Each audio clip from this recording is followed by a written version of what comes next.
BRT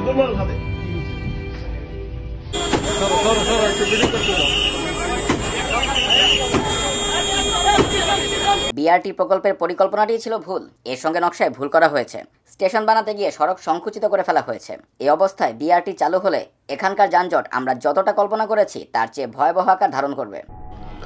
উন্নয়ন উন্নয়ন উন্নয়ন উন্নয়নের নামে দেখতে পাচ্ছেন মানুষ রাস্তা পার হতে পারছে না, আটকে যাচ্ছে 8 লেনের মতো একটা রাস্তায়। বৃদ্ধ এক মহিলা রাস্তা পার হতে পারছে না।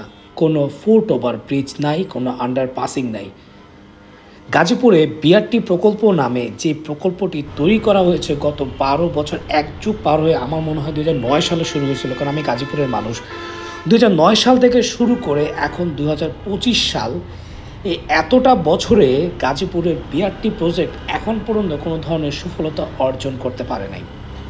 যার নমুনা আপনারা পত্রপত্রিকা দেখছেন, মিডিয়াতে দেখছেন, এবং আমি আমার আগের ভিডিওটিতেও দেখাইছিলাম যে গাজীপুরের এই বিআরটি প্রকল্প একটা মৃত্যুকূপ হয়ে দাঁড়াবে, আর গাজীপুরের বাসীর জন্য একটা অভিশাপ হয়ে দাঁড়াবে হচ্ছে বিআরটি। সেটা এখন পর্যন্ত আপনারা উপলব্ধি করতে পারছেন। তামিলনাড়ু দেখেছেন কিছু অ্যাক্সিডেন্টস, যেখানে বিআরটি প্রকল্প তৈরি করার পর থেকে, মানে শুরু করার পর থেকে যে পরিমাণ দুর্ঘটনা ঘটতেছে, এইটা আসলে কোনোভাবে কাম্য নয়। যে দেখেন, একটা শহরের রাস্তাকে সংকুচিত করে দিয়ে মাঝখানে একটা বাস স্ট্যান্ড করা হয়েছে এবং মাঝখানে একটা লেন করা হয়েছে বাস চলাচলের জন্য। আদৌ কি বাস এই জায়গা দিয়ে চলাচল করবে? আদৌ কি বাংলাদেশের বাস ড্রাইভাররা এই নিয়ম মেনে বাংলাদেশে চলাচল করে? যেখানে আপনি রাস্তায় কাউকে নিয়ম মানাতে পারেন না, সেখানে নিয়ম শৃঙ্খলিত একটা প্রজেক্ট আপনি দাঁড় করাতে চাচ্ছেন গাজীপুরের মতো এত ভারী একটা শহরকে।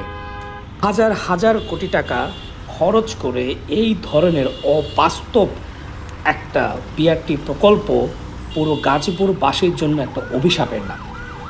এখন নমুনা যদি আপনারা দেখতে চান, এই যে দেখেন, আমি যাচ্ছি, পুরো রাস্তায় প্রচণ্ড রকমের জ্যাম ছিল।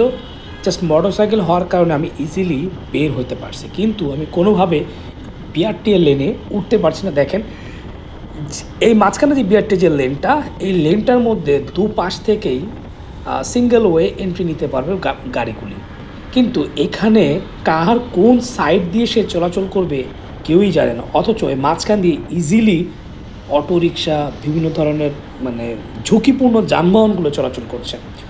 মানুষের জন্যে নেই কোনো ফুট ওভার ব্রিজ। বিশাল বড় 8 লেনের একটা রাস্তা করা হয়েছে, যেখানে মানুষ যাতায়াত করবে এমন না যে এখানকার মানুষকে সরিয়ে দিয়ে এই রাস্তা নির্মাণ করা হয়েছে। এখানে সবার আগে চিন্তা করা উচিত ছিল সাধারণ মানুষ যারা রাস্তার এই পার থেকে ওই পারে দৈনন্দিন প্রয়োজনে যাতায়াত করবে, তাদের জন্য আগে একটা ওভারপাস নির্মাণ করা অথবা আন্ডারপাস নির্মাণ করা, যাতে তারা ইজিলি যাইতে পারে। এই রাস্তায় যারা চলাচল করেন তারা অনেকেই জানেন কি পরিমাণ দুর্ঘটনা প্রতিদিন এই রাস্তায় ঘটে। দুপাশে বিশাল বিশাল গার্মেন্টস ইন্ডাস্ট্রি, শিল্প কারখানার এলাকায় এত মানুষের সমাগম, সেই জায়গায় মানুষের চলাচলের জন্য কোনো ধরনের ব্যবস্থা করা হয়নি। আর আপনারা মুখে বুলি উড়াচ্ছেন উন্নয়ন আর উন্নয়ন, উন্নয়নের যমুনায় আমরা সব ভেসে যাচ্ছি।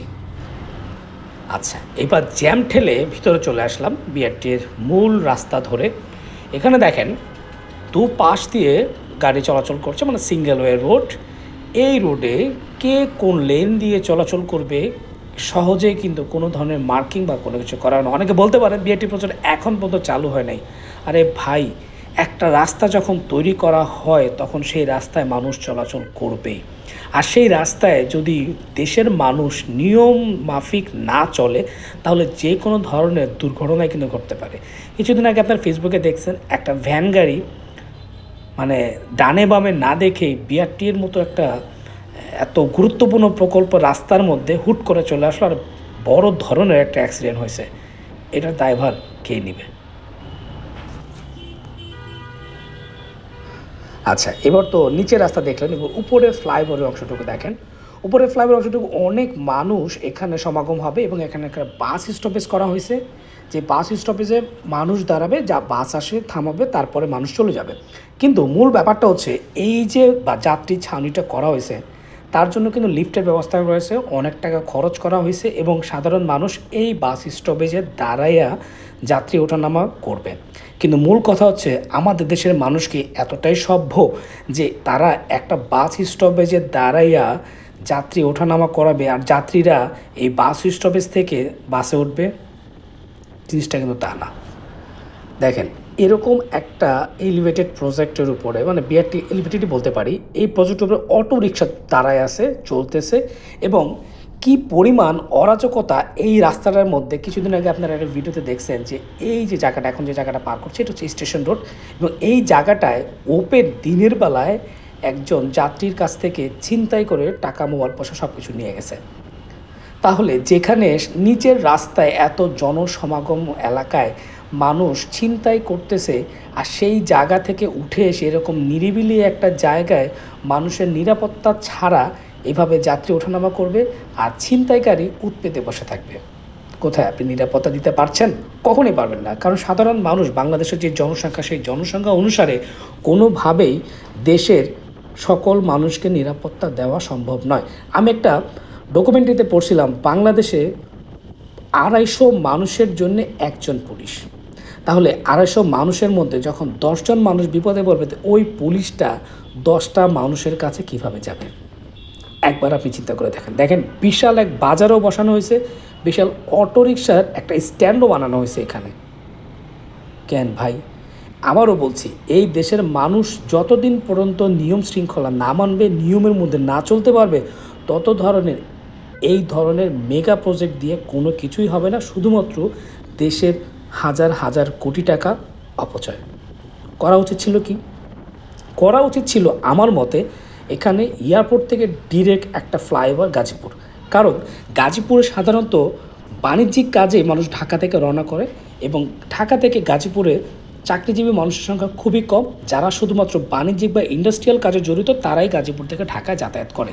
তো যেই মানুষটা গাজীপুরের ফ্যাক্টরিতে আসবে বা যাতায়াত করবে, সেই মানুষটা কিন্তু এই রাস্তাটাই ব্যবহার করবে। এখন মূল কথা হচ্ছে, তাহলে স্থানীয় জনগণ কী করবে? অবশ্যই। আর এইভাবেই গত 17 বছর উন্নয়নের নামে পুরো দেশের মানুষকে একটা মৃত্যুকূপে ফেলে দিছে গত সরকার। দ্য ফ্যাসিস্ট বলেন আর স্বৈরাচার বলেন, শুধুমাত্র আমরা দেখছি উন্নয়ন, উন্নয়ন, উন্নয়ন। উন্নয়নের নমুনা বেশি কিছু কমু না। সো যারা নতুন নেতৃত্ব আসবেন, যারা নতুন করে ক্ষমতায় আসতে চাচ্ছেন, তাদেরকে অবশ্যই বলবো, জনগণের টাকা খরচ করার আগে অবশ্যই ভালো মেধা খরচ করে জনগণের পয়সাটা খরচ করা উচিত। এখন বলেন, আমার থেকে অনেক বড় বড় ইঞ্জিনিয়াররা কিন্তু এই রাস্তা বানাইছে।